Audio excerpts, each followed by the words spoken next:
Good morning. I'm Dante Ang, Chairman and CEO of the Manila Times. We're pleased to have this morning Ambassador Ilan Fluss of the Embassy of Israel in Manila. Ambassador Fluss was born in December 1965 in Haifa, Israel. He served in the Israeli Navy for 5 years. Ambassador Designate Fluss graduated from the University of Haifa with a degree in psychology and Israel studies, and he has an MBA from the University of Derby. He joined the Foreign Service in 1994, where since then he represented Israel in a variety of capacities. He served successively as Deputy Chief of Mission at the Embassy of Israel in the Philippines from 1995 to 1998, then spokesperson and cultural attaché at the Embassy of Israel in The Hague, the Netherlands from 1998 to 2000. He served in the ministry's Asian division from 2000 to 2004, acting ambassador and later on as a Deputy Chief of Mission at the Embassy of Israel in Pretoria, South Africa. While in South Africa, he was also responsible for Israel's diplomatic relations with Namibia, Botswana, Zimbabwe, Lesotho, and Swaziland. He was counselor at the Permanent Mission of Israel to the United Nations from 2006, Director for Policy, Planning, and External Relations, and later on as Deputy Head of MASHA from 2009 to 2016. He was Special Envoy for the Bureau of Director General from 2016 to 2018, and eventually he was the Deputy Head of the Economic Division at Israel's Ministry of Foreign Affairs from 2018 to 2021. He was appointed as Israel's ambassador to the Philippines in October 2021. He's married to his wife, Gila, and they have 4 children. Ambassador Fluss, good morning. Thank you for agreeing to talk to the Manila Times. Good morning, Dante. It's a pleasure meeting you and the team. It's about time. Sir, I noticed this is your second tour in Manila. Please correct me if I'm wrong. And I'm just kind of curious, what surprised you this time around? What are some of the things that you saw that were different, I guess for better or for worse than the last time you were in the Philippines? Well, I can tell you that BGC did not exist when I was here. It was Fort Bonifacio, the base. Yeah. And now it's an amazing neighborhood, which is so developed, you know, the skyscrapers, sort of tall buildings, shops, restaurants, streets, green. This is really, I think it's one of those things which show that. So I'll add to it one more thing, which is so many bicycle lanes. Oh, yes, yes. Basis, which shows that there is respect and interest for people to do physical activities and exercise, and respect for bicycles, which is not something that I would take for granted. So it shows that Manila has changed. Still a lot of traffic, but on the same time, a lot of development. It's a growing city. I saw new highways, which I didn't recognize. You have the LRT, the MRT. So also mass transportation is improving. The jeepneys are still here, which is, you know, the symbol of the Philippines, right? Obviously, but from that aspect, it was nice to see that Manila is developing, is growing, and also knows how, and also is able to develop really modern facilities. Electricity, water, I think the supply is very stable, which is, I think then on those days, it was. I don't know if you remember experiencing hours and hours of power interruptions. I remember that from 1998 when I came back to the Philippines. So I was here 95 to 98. Yes, okay. And we had now and then, when there were storms, we had the blackouts, no electricity. And we had to have generators for the if you live in a private house. And I think now situation is much better.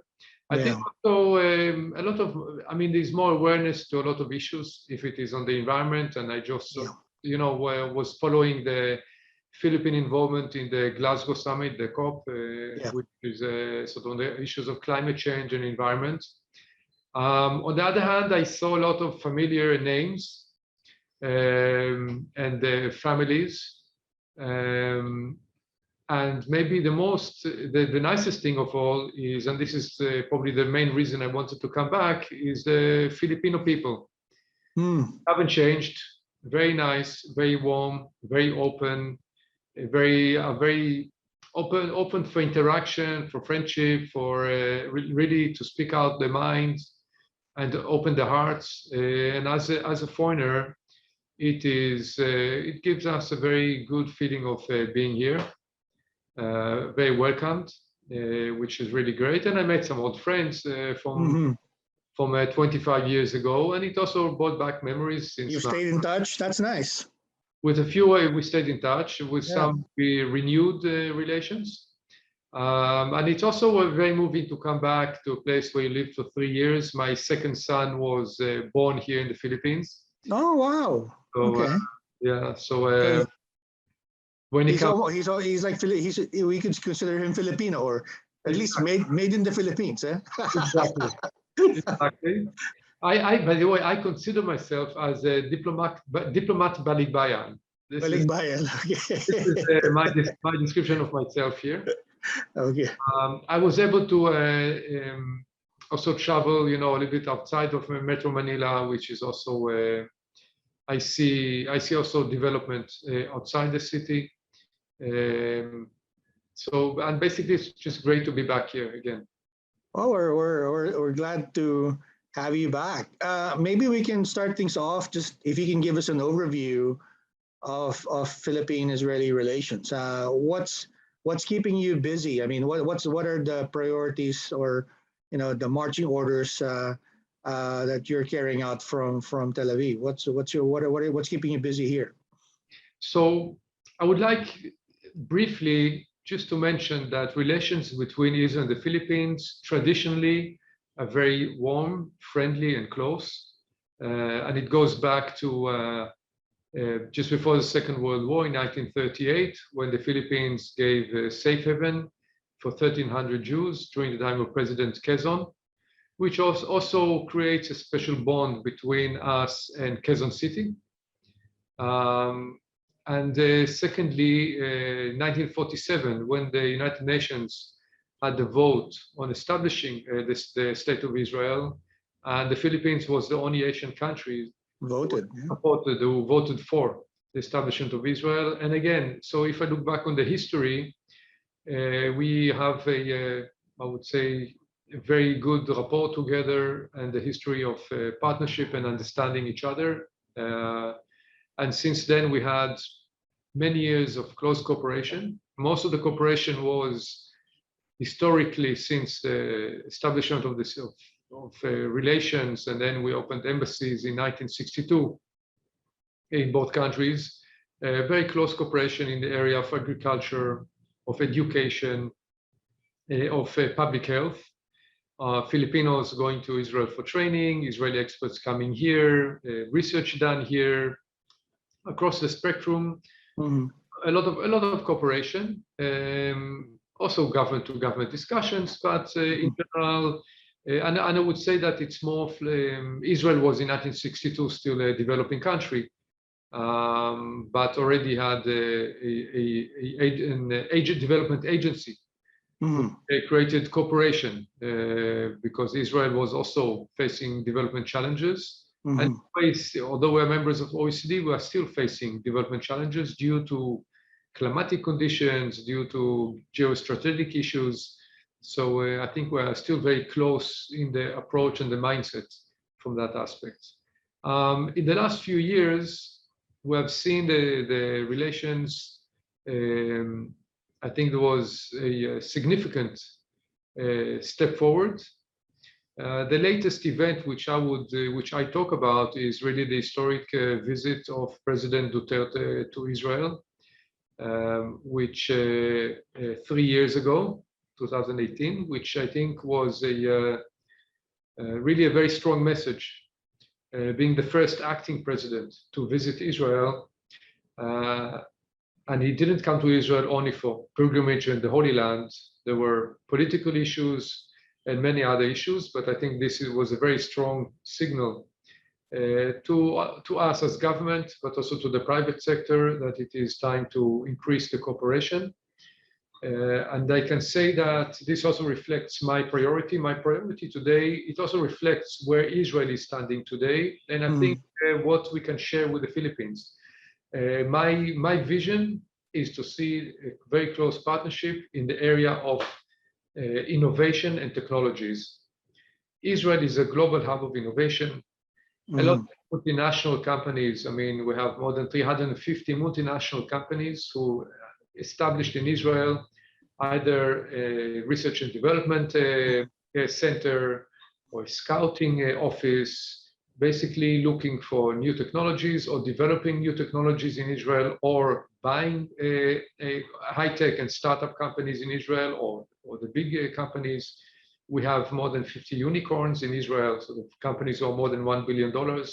In the last 8 years, the number of those unicorn companies is increasing rapidly. And we have to remember that Israel is a small country, it's a small economy, only 10 million citizens.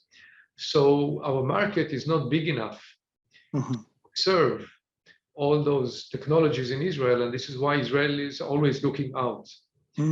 Traditionally, we're looking out to Europe and to the United States. But I believe when I see the development challenges here, when I see the human resource in the Philippines and the Filipino and so many training institutions, and training and education is a value in the Philippines, and it's a country which speaks English, which is using technology. So I believe that today we have to create much more partnerships in the area of innovation and technology, getting some of the Israeli entrepreneurs more involved in the scene here in the Philippines, and then developing new technologies which are already from the beginning are planned in order to give solutions to challenges here in the Philippines, not to look on the Israeli market, but to look at the Philippines. To do this together with Philippine entrepreneurs. So this is my main goal for the coming 3 years. Wow, that's quite a list. But what seems to surprise many Filipinos, and you mentioned this in your introduction, that our countries have a long history. In fact, I think there's a movie being made now about that incident where you mentioned President Quezon allowed some refugees from Europe to come in the Philippines. But Filipinos, I think, have forgotten that relationship. So I don't know how it is on your side, from Israel's perspective. What is your country's foreign policy for the Philippines and perhaps for the region? Because we see the U.S., of course, pivoting to Asia. We see Europe, particularly Germany, focusing now on Indo-Pacific. Where do we fit in, or maybe where does the region fit in Israel's foreign policy? So in general, I would say that the Asian region is very important for Israel, looking more on the issue of trade, investment, technologies. Israel is looking towards Asia, the new markets.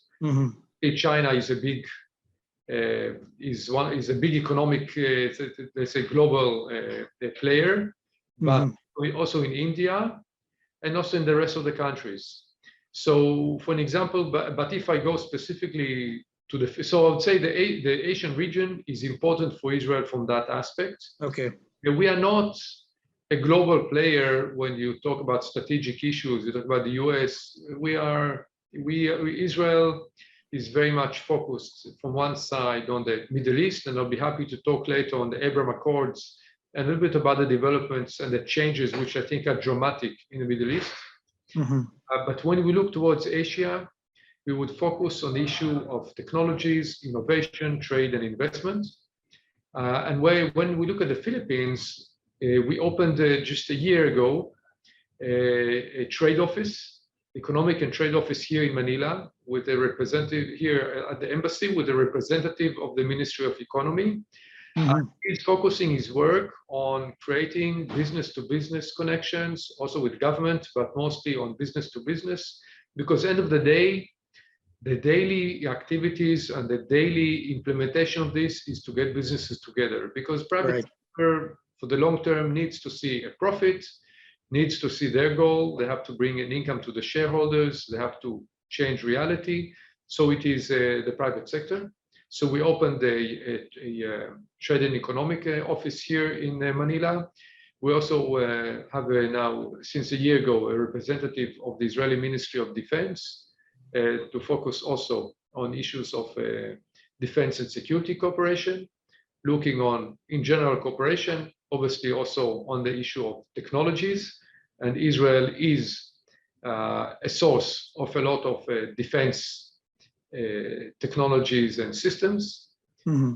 And thirdly, I would say we also opened just last year the honorary consulate in Davao. Oh, basically, congratulations. Thank you very much. I just came back from Davao last week. I went there for an official visit for 3 days last week. And it shows we are now fully represented in the Philippines. We have an embassy in Manila. We have an honorary consulate in Cebu, and we have an honorary consulate in Davao. So we're represented in all three main regions. We increased the Israeli representation in the Philippines. So basically, we are in full force, trying to move forward the relations, and things are going very, very well. It is very much accepted, and there's a lot of interest, and we're working hard to make sure that this really happens. Mm-hmm. Very interesting. Sir, you've mentioned innovation among other things, and that has always fascinated me about Israel. And in fact, people call or refer to Israel as the startup nation. And I remember reading a book of that same title as well. I was just wondering, since you mentioned that also, what are some of the things? I know that some of those initiatives are in the private sector, especially the unicorns that you alluded to. But what can be done to maybe introduce those innovators to Filipinos? I remember going to Israel once. You had an innovation conference, and there were many innovators there from all over the world, including one from the Philippines on doing some work on agriculture of all things in Davao. But what is maybe if you can tell us about what can be done or what can be explored and cooperation on that.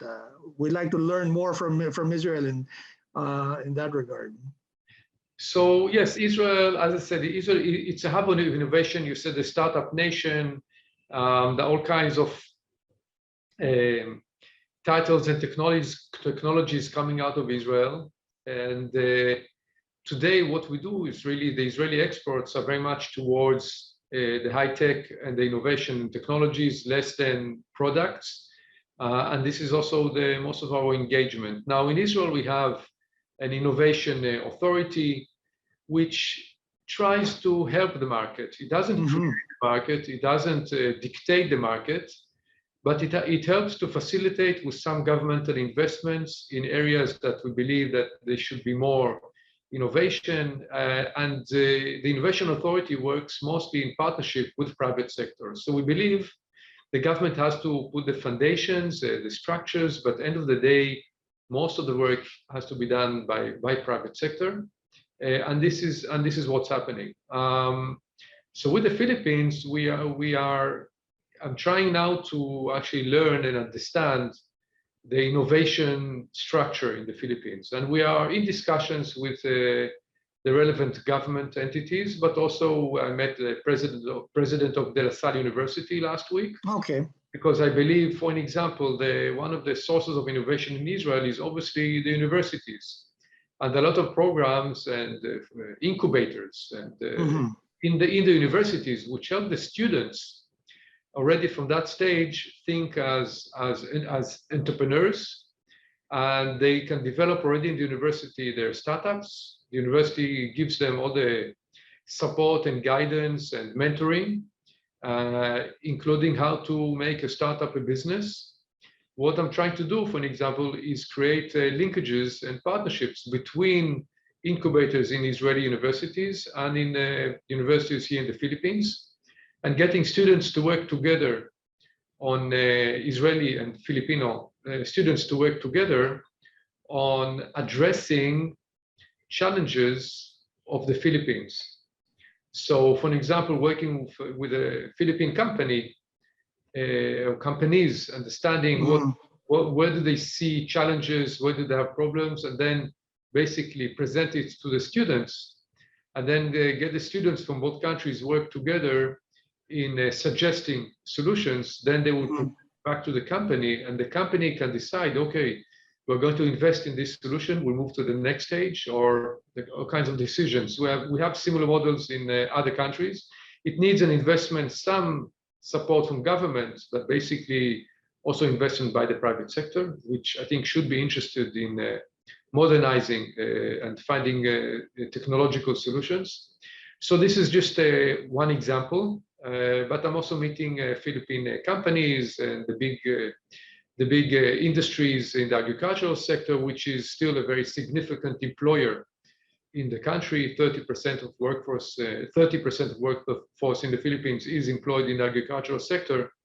And I believe that innovation and technologies can serve in increasing yields and improving the output of the sector while using less inputs like water and pesticides and so on. So I would say that one of our goals is to see what I would call smart, sustainable agricultural centers here in the Philippines, which will be created in partnership between Israel and the Philippines. So I'm looking on different sectors, very much towards the industry, the academia, agricultural sector, and how we can get the two sides to work together. And I don't want to look on a simple selling and buying relationship. Right.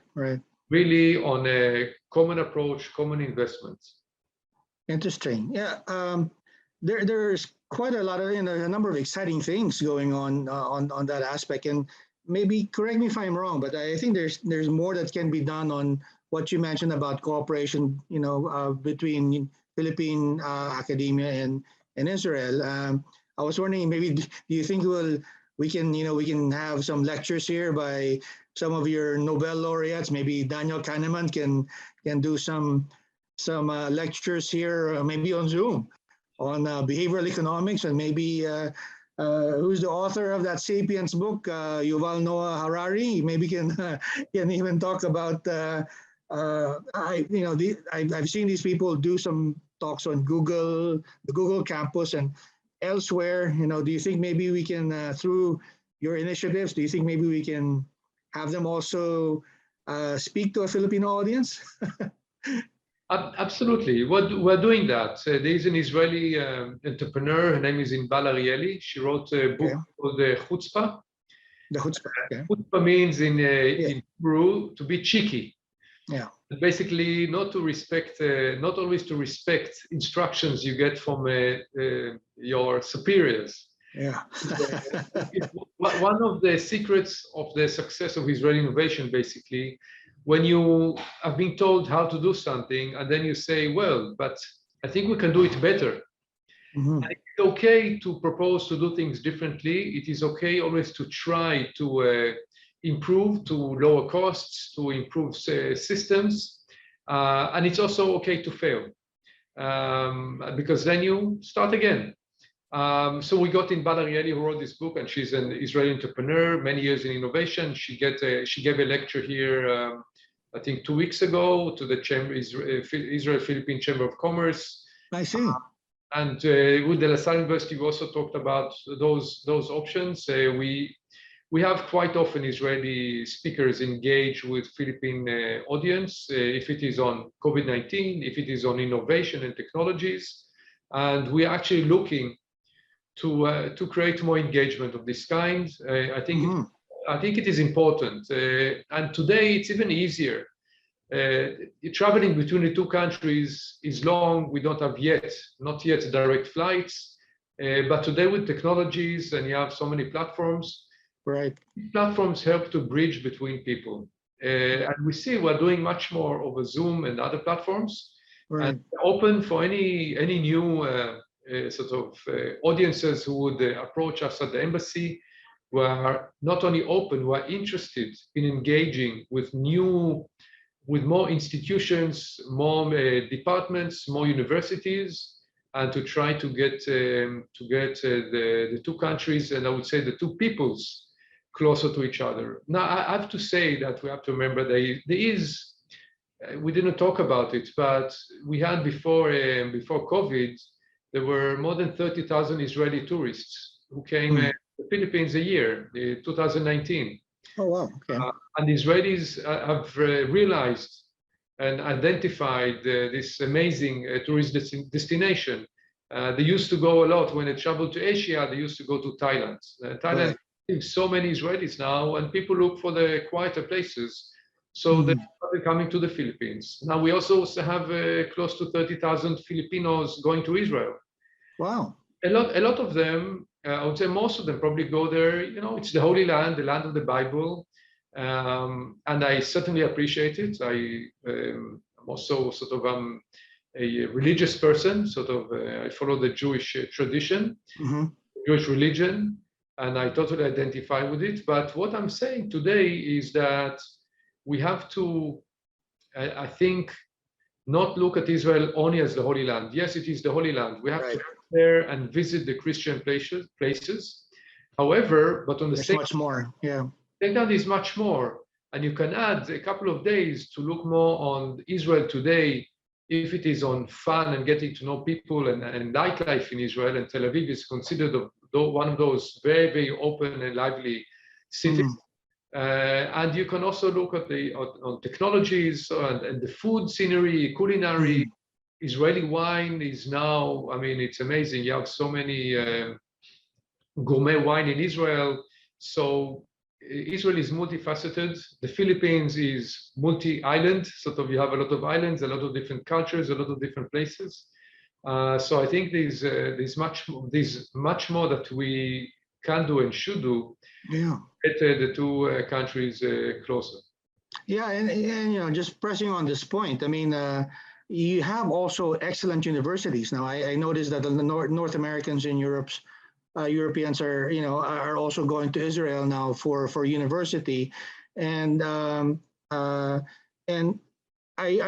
don't know if it's still a problem, but I remember interviews with your predecessors, and one of their frustrations is that they have some scholarships or grants, particularly in the agriculture side, for Filipinos, but their problem was not enough Filipinos seem to be aware or seem to be interested in applying for them, which is it's a big waste. But I was wondering if there's also a push to promote Israeli universities, as an alternative for Filipinos who want to study abroad. Yes, I mean, first of all, a lot of the Europeans and Americans who come to Israel to study, and Israelis are going abroad. The world is big. The world is open. All the universities in Israel would have today an English program in most of the faculties, and it's really open. And in my interaction, I do encourage just go to Israel and study. You don't necessarily have to use a governmental channel. Right. On the other hand, I have to say that we are also encouraging, and we have currently a program which is currently working with TESDA on inviting 400 students from the Philippines to Israel in the area of agriculture. They go to Israel for 11 months for what we call training by doing. It's vocational training. They go and work with Israeli farmers in the kibbutzim, in the different farming communities. They live there, they work, and they study. They work 5 days a week in modern agriculture, and Israel is very modern, business-oriented or market-oriented agriculture. So very much focusing on high-value crops, and the farmer has to make money. Otherwise, he will have to close down his farm. It's a business. It's a livelihood. Right. It's not a backyard farming. So in those 11 months, they work with the farmers, learn their practices. They also learn. They go to one of the faculties or one of the centers, and they have food they're learning. They do some also research projects, and then they come back here. I visited 2 weeks ago Tarlac. There is the Tarlac Agricultural University, And I saw what they call the Smart Agricultural Center in the university. And the center was producing agriculture products, and it was exactly like in Israel. The quality, quantity, using drip irrigation, using greenhouses, using all the different hydroponics, and all kinds of systems, which basically this is what we do in Israel. And it was operated by students who came back from this program in Israel. So for me, it was I have to say, I was very happy to see that it is bringing benefit. The experience in Israel is bringing benefit to the development of the agricultural sector here in the Philippines. I have to say, I'm still discussing also with TESDA how we can institutionalize or give more support for those who are coming back, really to have a similar model or other kind of models where they will not only benefit themselves for this training, but it will also be spread out to the community, to academia, or to other basically farmers. Interesting, very interesting. Sir, you're also in the news lately, I think, from your appearance at the Pandesal Forum about security cooperation, and that's pretty interesting as well, and it's tied in also to the innovation that's going on in your country. I remember when I visited several years ago, we visited this company that had the technology to monitor all the ships going into your territorial waters. And I was thinking, wow, that's something that we can use here. But I think in your talk there are some limitations, I think, of the kind of cooperation that can happen on the security side. Can you maybe explain some of those? What are the opportunities? What needs to happen so that those technologies can be offered here or be used here? Maybe we can talk about what's in the pipeline. So, well, as you know, due to our geostrategic issues in the Middle East, Israel had to develop and still has to develop very modern technologies and systems to defend itself. And as I said before, Israel is also a small country, so it is important for Israel for the Israeli companies to export those technologies and the know-how we have in order to work also in a world which is market-oriented. So the government is obviously investing, but so the companies are also selling globally. I think the Philippine government and the President Duterte found in Israel a very reliable partner who is willing to share its knowledge and technologies, and by that contributing to the peace, security, and stability of the Philippines and in general of the region. We're not selling those big platforms like F-15s or things like that, or F-16s. We are usually selling more specific systems, technologies.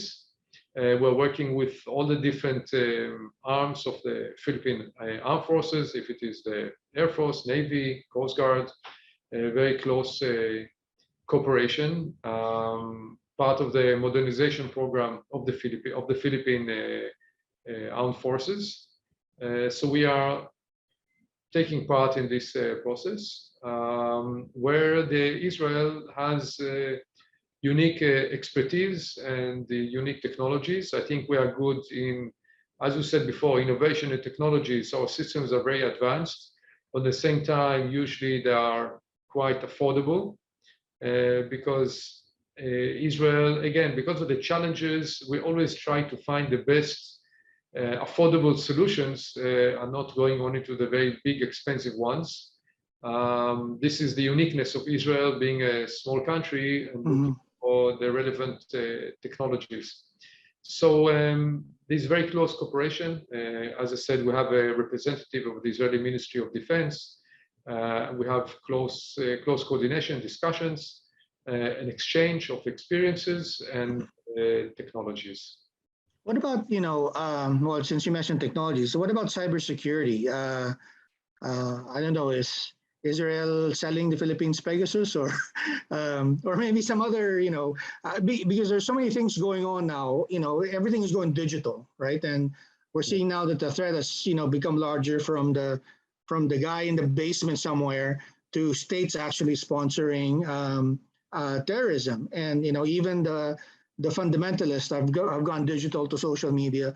I was wondering if, that's part of the security cooperation that's in the works between Israel and the Philippines on the cyber security side. So I would reply in two different directions. From one side, obviously the issue of terrorism is global, and the world has to fight terrorism.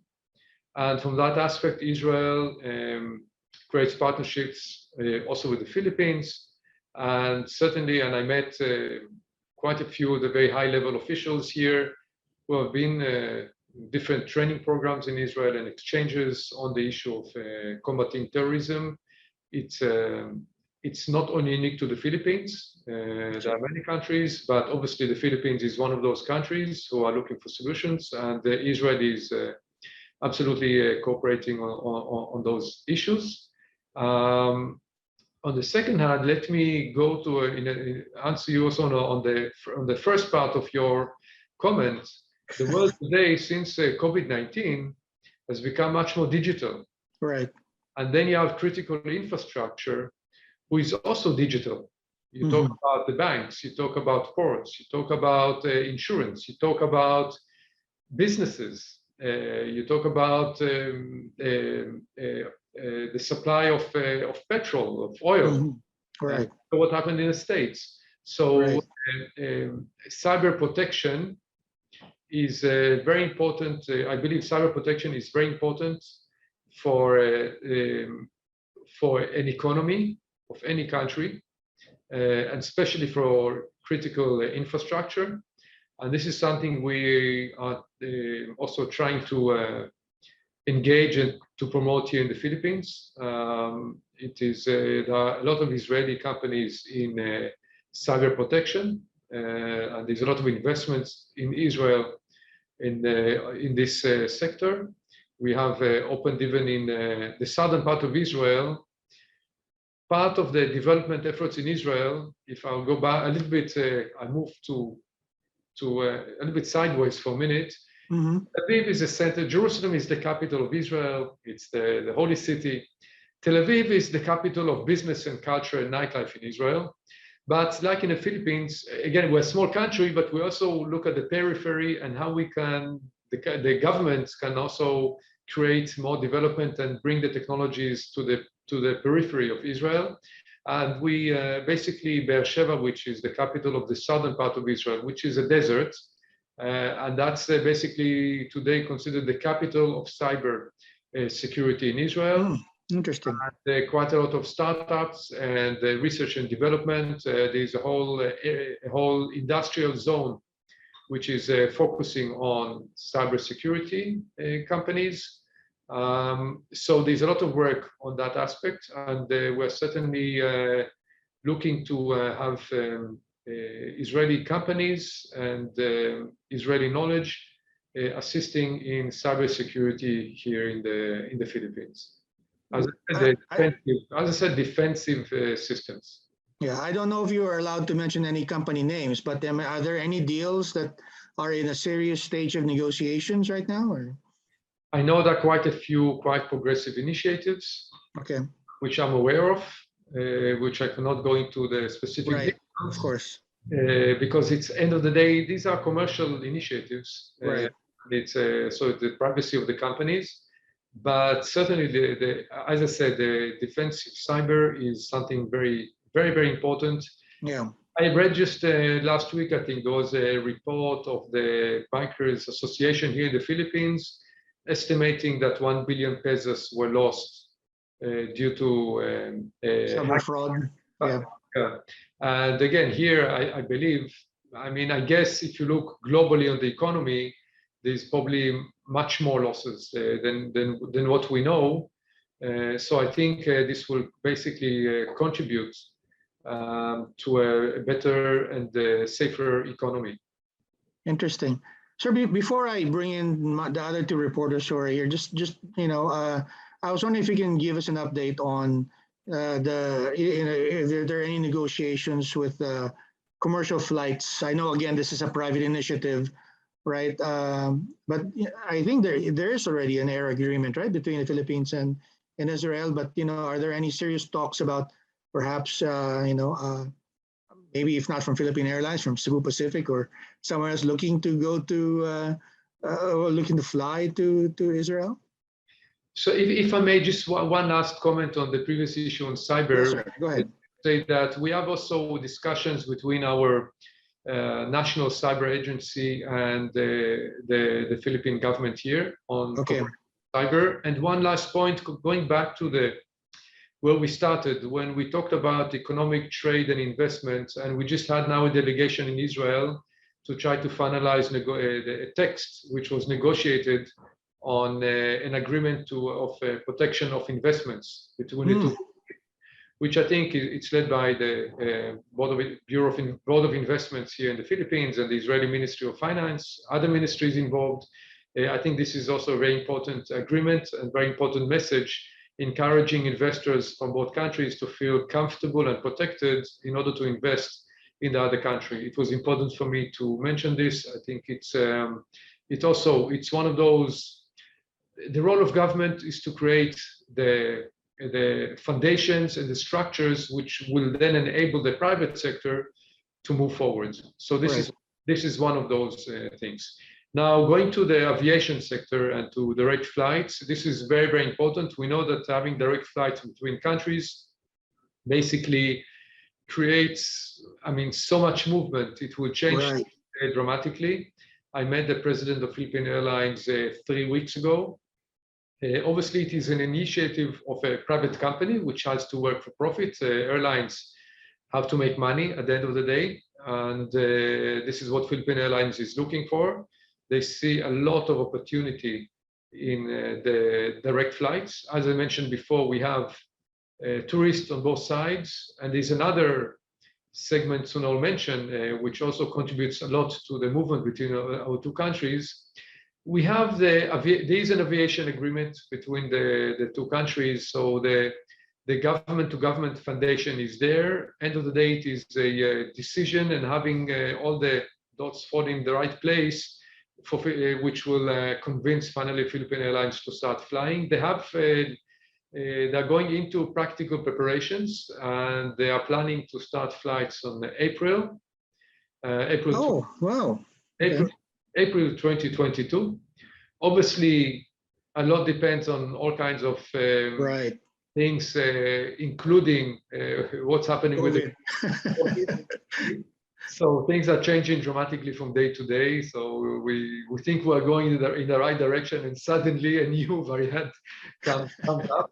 But that's exciting. That's exciting. But yes, but for airlines, they need long-term planning. So the plan is for April 2022 to have direct flights. And from my point of view, and I know also the Philippine ambassador in Tel Aviv is also from his side, we both will help and facilitate in any possible way. And we really want to see those flights happening. And this is another element which I did want to talk about on the relations between countries, especially between people. I talked about tourists from both sides, but we have got Philippine caregivers in Israel. And we have close to 26,000 to 30,000 Filipino caregivers in Israel. The caregivers, basically, they're not nurses. They stay with usually with elderly people who cannot take care of themselves, or disabled people who are really in a very extreme condition where they cannot take care of themselves. And the Filipino caregivers, it's a significant number, but they also take a significant role in our society because there's a lot of respect for the elderly, and they are very welcomed. There's an agreement between the governments which makes sure there's the protection of all the rights, and they get all the social securities, pension fund, medical care, insurances. So the foundation is there, the framework is there, And I believe that the Filipino community in Israel feels very comfortable and welcome in Israel. I can tell you that my father-in-law, he has a Filipina caregiver, and when she got to work with him, basically changed his life, made him much more independent, and also important for us as the family to know that he's not living alone and that there's somebody with him and who is taking care. So I think this is also an important part of the relations between the countries, but more also between the people. Thank you, Ambassador.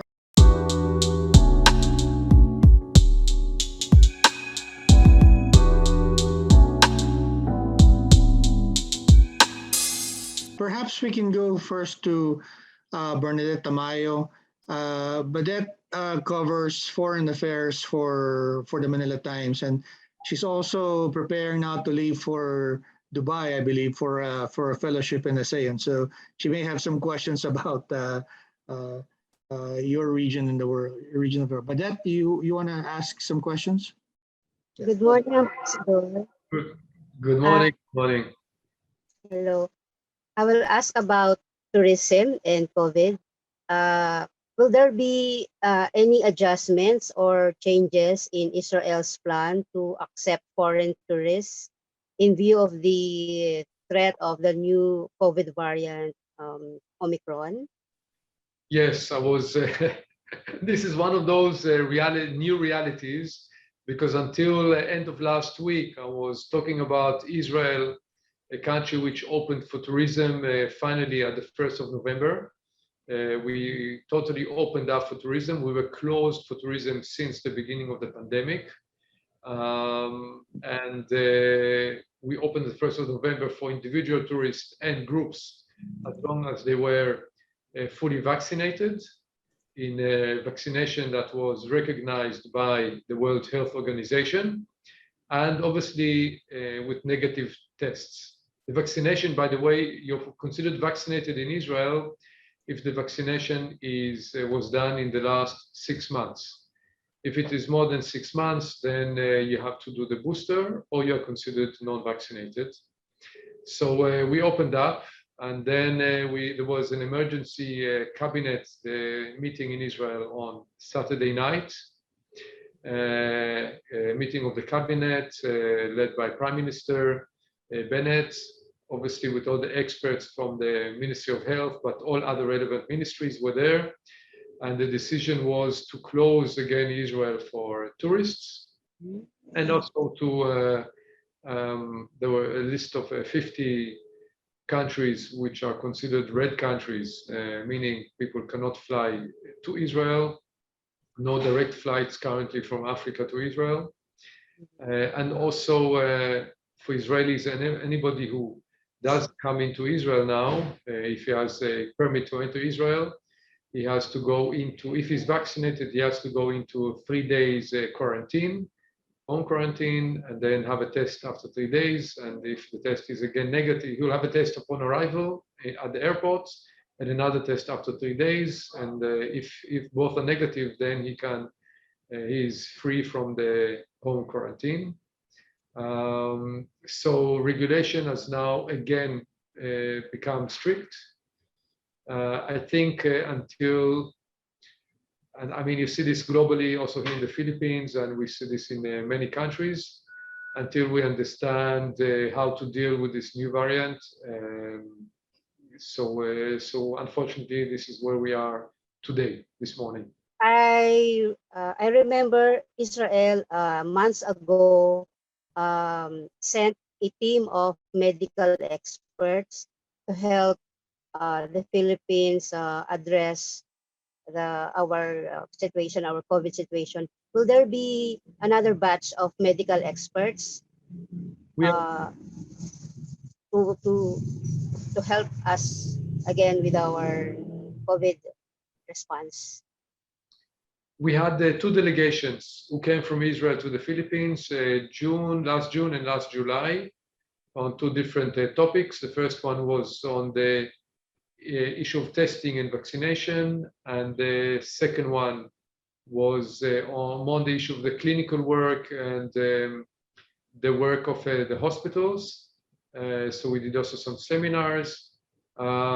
Basically, the message is that the pandemic is global and the approach should be global. And it's also important that we share best practices and experiences between the countries in order to, we learn from each other. Every country has a different reality, different situation, and we can learn from each other experiences and improve the approach, because we are in the midst of a pandemic. Nobody has full knowledge how to deal with it, and we're all trying to navigate the way forward the best way and also in the most coordinated way. We are very open to have more consultations. We have offered the Philippine government, the different authorities, to have more exchanges of this kind, if it is by Zoom, if it is a delegation. It depends on the needs of the country. I think there's a lot of effort now here on the vaccination campaign, which I think this is very important. This is the same approach in Israel. A lot of emphasis on vaccination. And we will be happy to have some more engagements of this kind. Thank you, sir. Okay. Maybe let me add, because you're going to Dubai, if I understand correctly, right? You're going to Dubai. Did you? Or for the Dubai Expo. So you'll see. Please do visit the Israeli booth at the Dubai Expo, which and I don't say that on purpose, because you see that the Israeli booth in the Dubai Expo is very much about innovation and technologies and sustainability, and how everything bends together. And secondly, it's still for me it is one of those, I don't have to call it a miracle, but it is amazing that we have a full-fledged Israeli presence in the Expo in Dubai, which you couldn't imagine this happening 2 years ago or a year and a half ago, because only in September we had the Abraham Accord signed. And I would like to say a few words, because I think this is something very important. And I think it shows we have very quiet relations. We had for a long time very quiet relations between Israel and the Emirates, between Israel and Bahrain, a little bit more openly with Morocco, but we didn't have diplomatic relations, which meant that you couldn't fly to those countries with an Israeli passport. You couldn't do direct business. There were exchanges, but it was very limited and really under the radar. And I believe that due to political circumstances, but together with an understanding that the reality has changed. Today, the global community has to work together to address global challenges. I mentioned at the beginning of my sort of interaction with you, I talked about the climate change. We talked already about terrorism, and we talked a lot about innovation and technologies. And I believe not the Emiratis, the Bahrainis, Morocco understand that Israel is not only a country of conflict with the Palestinians. Israel is a part of the global community, and as it shares its experiences here in the Philippines, it has also a lot it can share with the Emirates, with Bahrain, with Morocco, and with other countries. They realize that instead of letting a conflict which can be solved, but unfortunately we don't yet have partners on the Palestinian side, but they realize that Israel can be engaged like any other country, and that Israel, as a hub of innovation, a lot of things that they can do together with Israel. And you can see since we signed the Abraham Accords, I know I was involved in establishing direct flights. I see. Between Israel and Dubai, and it is unbelievable the pressure of the public to have those direct flights. And we had to do like all kinds of quick temporary arrangements which allowed for Israeli airlines to fly to Dubai and for the Emirati airlines to fly to Israel. And the Israelis were flooding. So that they went there because suddenly a new world opened up and they wanted to see, for Israelis, it's a new Middle East. You can travel to an Arab country and feel totally free to go around to do shopping like any other tourist.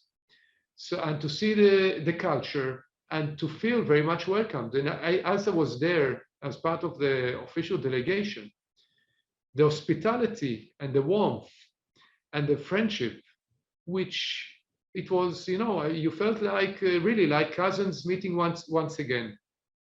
And since then, it's not only the tourism, it is also the business community. It is also academia, which are working together. It is innovation centers. Both sides know very well what they can do together.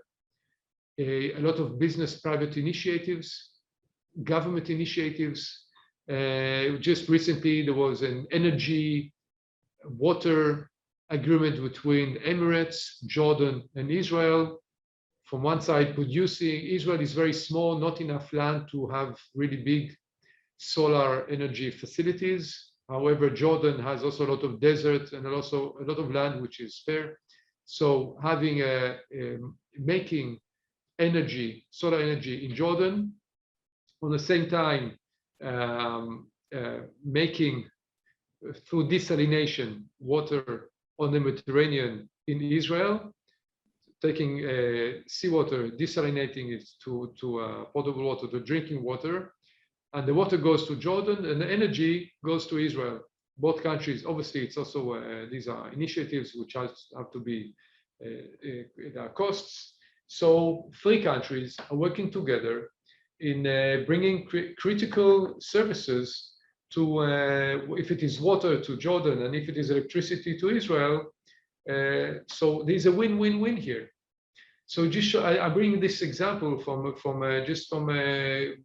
less than 2 weeks ago, which shows that the region has changed. Mm-hmm. We hope that we'll see more changes coming in the coming future, with more countries opening up and joining other countries in establishing full diplomatic relations with Israel. Okay, well, that sounds very exciting. So, but that, make sure you drop by the Israeli exhibition. Exactly. May I ask now our other reporter, Mr. Ben Hines, who covers the business beat, maybe to ask a couple of questions from the ambassador. Ben? Hello, good morning, sir, Ambassador. My question is, you mentioned about solar energy facilities in your country. Would Israel be willing to share it with the Philippines? Your renewable energy projects and initiatives? Sure. Yeah, absolutely. Israel has, solar panels today are globally, probably most of them would be made in China, but a lot of, you need to improve the systems to make them more efficient, more of management. And today we're talking about the challenge of storage. And we'll be happy to, absolutely, we'll be happy to share our experiences with the Philippines. Again, understanding that Israel is a very different structure than the Philippines, but I believe that also here in the Philippines, I think solar is very important, especially when you look at, and renewables are very important, especially being an island country. I just like to ask if this would be, this can be made available to our probably universities, colleges, and you mentioned earlier the TESDA, where we can probably where you can probably share your expertise in terms of this energy development initiatives. So I guess, Ambassador, are there any specific things, I suppose, being negotiated or maybe promising areas that you think can be explored, initially? So, frankly speaking, I've been in the country less than 2 months. So slowly I'm, organizing some meetings, and actually in the coming few weeks, I believe I have a few meetings to discuss specifically the issue of energy. And I think after that I'll know better, but I have to say that, again, in Israel, we have developed that technologies on different aspects of renewables. We're not a constructor that can create big projects, but we have specific technologies and systems that improve, that sort of serve different, depends on the needs of the project. I have to say I'll know better later on. I think in this sector, we have to address from one side, private sector, where we have existing sort of energy companies who have challenges, and we would like to introduce them to possible Israeli solutions to those challenges. For this, you need really to go into deep discussions on understanding what is the challenge. And this is something our trade office is already doing, identifying, and we're going to have soon a meeting where we're going to introduce specific Israeli solutions in the energy, in the renewable energy sector. It's something which is happening now. So we're looking from one side on private sector and introducing not startups, but really technologies. I think also in the university and into the research, there is also we could do collaboration in research, but this is still for me too early to say. Right. Well, you've been very active, and we forget that you've only just arrived back to the Philippines. You have a film festival. You've made several appearances, and I think you also have Hanukkah celebrating that Hanukkah event also today. So maybe just some final words, Ambassador. Maybe I know that you've just started your new tour to the Philippines, but maybe what would you like Filipinos to know about Israel? You mentioned that we have a long relationship with each other. Although sometimes I said, even Filipinos are surprised about how far back our relationship goes. They don't even, they're surprised that visas are free. I mean, there's no visa required for Filipinos to go to Israel because of that long relationship. But what would you like for Filipinos to know about Israel, by the time you finish this tour? I hope I'll be able to see you on Hanukkah. I hope you are coming. Let me start. I would like to say that I've been here, as you said, I've been here less than 2 months. So although I was here many years ago, I'm trying, first of all, to educate myself. Mm-hmm. So I made a lot of appearances. I think it's important. But in my appearances, I have a few messages. One of them is, as I said before, I want to see cooperation. My vision for the cooperation coming 3 years is innovation and technologies. And but this has to be translated to operations. So this is something I'm now looking at. And for that reason, and also for my understanding of the Philippines, and with all due respect, I have to be modest, I'm a foreigner, I'm trying to learn the reality here. Mm-hmm. So I'm trying to engage with as many people as possible. For me to understand the Philippines, the Philippine society, the challenges. And when I go out, when I was in Davao last week, I met the mayor, the deputy mayor, the city council, but I also went to see the 911 emergency call center. Oh, yes. Yeah. And emergency preparedness in the city and the safety of the city. But I also went and I had an interaction with educators from the Department of Education and also with a specific school which introduced a program which came from Israel. So I wanted to see the education sector. I also met the business people. We had some seminars. I went to visit the main medical facility of Mindanao to understand the medical world, a little bit of the challenges of the hospitals. And I went out with Tesla to see the training center, which is training specifically on agriculture, and then a different training center, which does more mechanization and other kind of trainings. And I went to meet some of the leaders of the religions, mostly Christians, but I'm saying that because it's also important for me, and this is an important message. It's important for me to understand the Philippines. and to engage and outreach to the different sectors of the Philippine society. The same, I would like to see the Filipinos also look at Israel. So it's the Holy Land, but it is also